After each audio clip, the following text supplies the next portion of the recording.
A little overview about SQL injection. I think you almost have heard of these application-related attacks or threats, but what is SQL injection? First, SQL injection is just a security threat that attack dynamic web applications that relies on relational databases like MySQL or Postgres.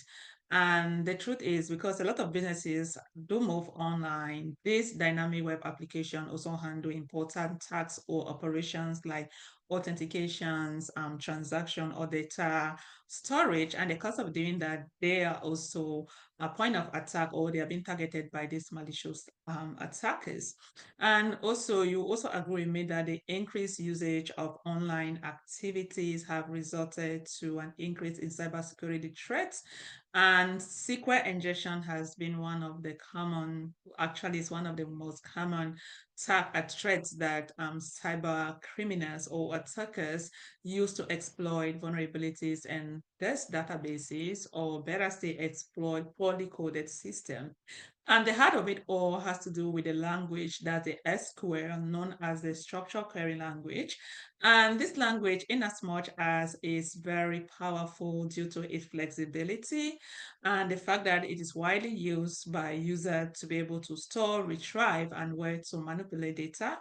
Attackers, on the other side, or on the other hand, have been able to take advantage of the limitations of this particular SQL to get access, unauthorized access to the database, or even at times they can also manipulate data.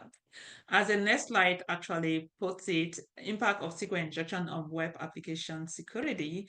So because of that, if they're able to exploit those vulnerability, they can get unauthorized access where they can bypass any authentication mechanism, and they can access sensitive data such as personal information, credit card, and so many other information. And if this occurs, it shows that this confidentiality in the CIA trial has been breached. Another one, say for example, if it results to data manipulation where they can even corrupt that data. So if they get access to the database, they can eventually modify, delete, or even insert malicious code. And if you work as a database administrator, these are like key things or conditions to do. You don't just modify information in the database, talk less of even deleting information. But if this attacker can exploit those vulnerabilities, then they can carry out some of these attributes. And if it happened, it shows that integrity has been tampered with. Also, in severe cases where the attackers can execute arbitrary commands on the server that can give them access to or control over the server, which can eventually result to a system crash. And the cause of, if such an incident occurs, then your availability has been affected.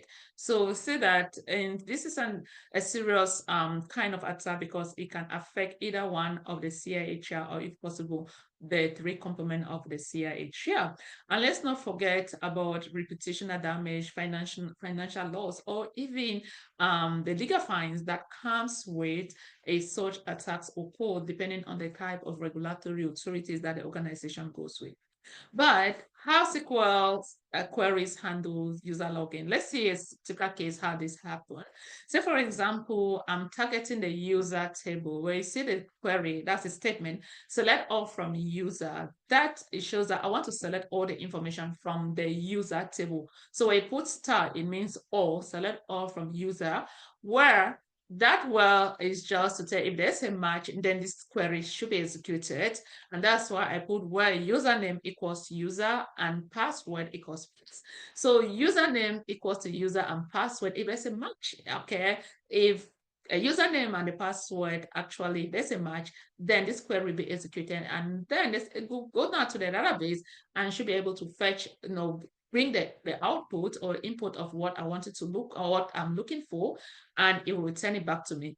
But the catch is that when hackers are trying to exploit vulnerability in the database, guess what? They can use this command instead of putting the username on the password. They won't put anything, and then they will replace it with all one equals to one. So if you see select all from user, still we are targeting the user table where username equals to nothing, password equals to nothing, that is even false. And by default, the database should not even run this command because we have not provided username nor even password.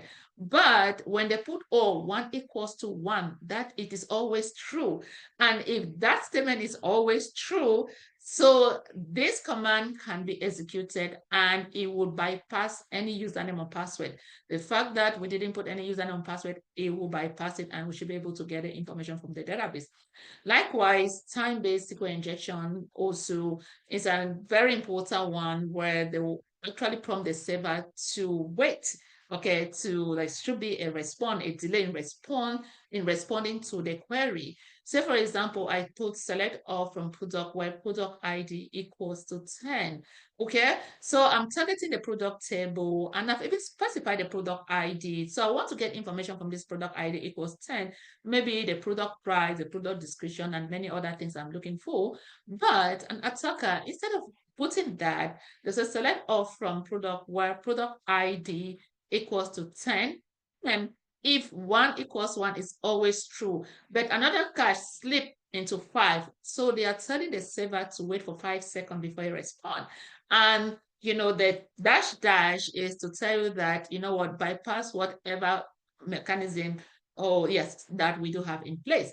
And if this statement is true, if it's able to execute at this point, the hacker already knows that, of course, you guys, there's a vulnerability that they've exploited. And if this statement is able to go through, there's a delay in response. That's how they'll be able to get access to your information. And the different categories of SQL injection attacks, we've talked about like SQL manipulations, code injection, call, functional call injection, as well as buffer overflow. So with the SQL manipulation, first it says SQL manipulation involves modifying on SQL query to obtain unauthorized result. And once this is being done, they can use clauses or techniques such as union, just a combination of two different malicious data, with legitimate query results. So each time that is being executed, of course, they can